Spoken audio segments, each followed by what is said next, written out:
उत्तर प्रदेश के मुख्य सचिव रहे पूर्व नौकरशाह आलोक रंजन पर इस समय सूबे की सियासत गर्मा गई है। आलोक रंजन ने राज्यसभा के लिए समाजवादी पार्टी से नामांकन किया है। इसके विरोध में पार्टी के कई नेता खुलकर सामने आ गए हैं। विधायक पल्लवी पटेल ने आलोक रंजन के नाम पर अखिलेश के खिलाफ मोर्चा खोल दिया है। ये वही पल्लवी पटेल हैं जो यूपी के उप मुख्यमंत्री केशव प्रसाद मौर्य को सिराथू सीट पर चुनाव हराकर जीती हैं। पल्लवी ने सपा मुखिया अखिलेश यादव से कई सवाल पूछे हैं। उन्होंने कहा कि 3 में से 2 राज्यसभा सीट पर सपा कायस्थ बिरादरी के लोगों को भेज रही है, तो फिर पीडीए कहां है? इतना ही नहीं, पल्लवी ने खुलेआम ऐलान किया है कि वो सपा प्रत्याशियों को वोट नहीं करेंगी। आइए सुनाते हैं विधायक पल्लवी पटेल ने अपने बयान में क्या बोला। समाजवादी पार्टी अहम में भी है और वहम में भी है, और उनको ये बहुत अच्छे से समझना होगा कि वो खुद कह रहे हैं कि पिछड़ा दलित अल्पसंख्यक हमको वोट देता आया है, आपको वोट देता आया है, इसीलिए आप उनकी भागीदारी को किनारे करके उनको लूटने का काम कर रहे हैं। आप भागीदारी सुनिश्चित करिए, क्योंकि आप उनका वोट क्लेम कर रहे हैं। भागीदारी सुनिश्चित करेंगे तो आगे और बड़े बड़े मंजर आएंगे, हम लोग देखेंगे। तंत्र है वो एक्शन लेने के लिए। मैं एक्शन से नहीं डरती, ईमान की राजनीति करती हूँ, जो सही है वो कहूँगी। पीडीए हमारा नारा है और आपके पास 3 राज्यसभा सीटें हैं, तो कहाँ है पिछड़ा, कहाँ है मुसलमान? ये होना चाहिए ना। ऐसा थोड़ी ना होगा कि पिछड़ा दलित अल्पसंख्यक जो है वो सड़कों पे मरे, वहाँ घिट्टे आपका झंडा और बैनर उठाए, और जब आगे जाने की बात आए तो प्रतिनिधित्व कोई और लेके चला जाए और हम बाध्य हों कि हम उनको वोट करें। और रंजन को बना रहे हैं पीडीए, तो अगर हम उनका वोट ले रहे हैं, उनको प्रतिनिधित्व नहीं दे रहे हैं, तो इस धोखे में मैं इसमें शामिल नहीं हूँ। कुल आधी आबादी की अगर लड़ाई है तो वो आधी आबादी पीडीए में कोई पिछड़ी महिला क्यों नहीं हो सकती, कोई दलित महिला क्यों नहीं हो सकती, कोई अल्पसंख्यक का मुसलमान महिला क्यों नहीं हो सकती? अगर आज आप देखें तो मुसलमान समाज से ज़्यादा कौन है जो 100% प्रतिबद्धता के साथ समाजवादी पार्टी का वोट बैंक बना हुआ है और बीजेपी के खिलाफ उनका लगातार साथ दे रहा है? तो क्या जब मौका है उनको प्रतिनिधित्व नहीं मिलना चाहिए? देखिए, हमने प्रयास किया था, लेकिन ये बात भी सच है कि माननीय अखिलेश यादव जी की व्यस्तता बहुत ज़्यादा है, तो इस दौरान बहुत क्लियर कट बात हमारी नहीं हो पाई। लेकिन जब ये नाम सामने आए तो मेरा ये मानना है कि ये पीडीए नहीं है। अगर हम पीडीए का नारा दे रहे हैं तो पिछड़े दलित अल्पसंख्यक मुसलमान समाज को प्रतिनिधित्व मिलना चाहिए। पीडीए में जो पिछड़ा दलित अल्पसंख्यक समाज है उसको प्रतिनिधित्व न दिए जाने के खिलाफ और इस धोखाधड़ी के खिलाफ हूँ। मैं इस धोखाधड़ी में शामिल नहीं होंगी। मिशन बहुत बड़ा है। मिशन अगर पीडीए है तो उसको आगे लाने के लिए हमें दिखाना होगा ज़मीनी तौर पर।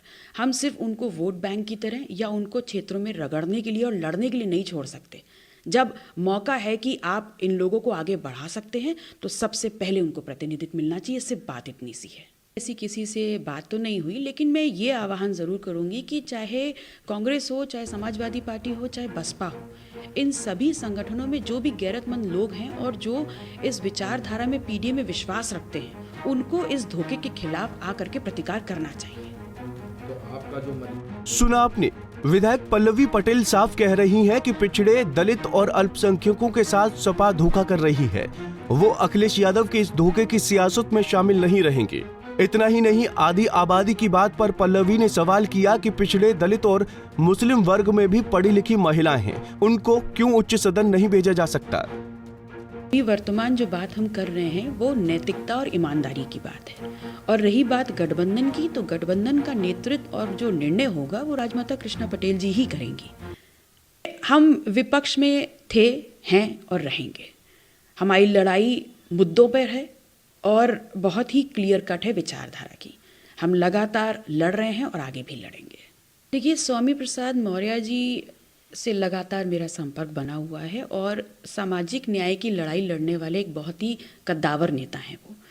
और समाजवादी पार्टी में राष्ट्रीय महासचिव पद पर होते हुए भी, पार्टी के लिए काम करते हुए भी, अगर पार्टी के ही लोग उनके ऊपर अनर्गल बयानबाजी करेंगे, यहाँ तक कि उनको विक्षिप्त तक अगर बोल दिया गया है, तो मैं समझती हूँ कि जो कद है उनका आहत होना उनका स्वाभाविक है।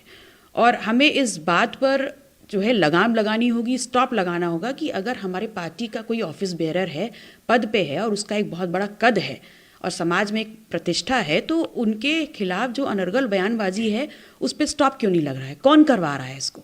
तो हमें क्या सिर्फ सवर्णों का ही वोट चाहिए? हम पीडीए का नारा दे रहे हैं और पिछड़े दलित हमारे मुसलमान समाज के जो नेता हैं उन पर तीखी टिप्पणी हो रही है, उस पर कोई लगाम नहीं है। ये होना चाहिए पार्टी में। बता दें कि विधायक पल्लवी पटेल की सपा से बगावत की मुख्य वजह आलोक रंजन का राज्यसभा प्रत्याशी बनाना है। आलोक रंजन पर आरोप है कि मुख्य सचिव रहते हुए उन्होंने बहुजनों के आरक्षण के खिलाफ कई अनोखे शासनादेश जारी किए थे। गौरतलब है कि साल 2012 से 2017 यूपी में अखिलेश यादव की ही सरकार थी। आलोक रंजन पर पल्लवी पटेल आरोप लगा रही हैं कि आरक्षण के मामले में उनके द्वारा किया गया खेल किसी से छुपा नहीं है। आलोक ने 13 पॉइंट रोस्टर से 1.50 को गणित के सिद्धांत के मुताबिक पूर्णांक में 2 मानने को बदला था और 1.99 के आगण को 1 ही मानने का शासनादेश जारी करवाया था, जिससे बड़ा नुकसान दलित पिछड़ों को प्रदेश में हुआ। ऐसे में आलोक रंजन को राज्यसभा भेजना यूपी के पिछड़े वर्ग को मुंह चढ़ाता है।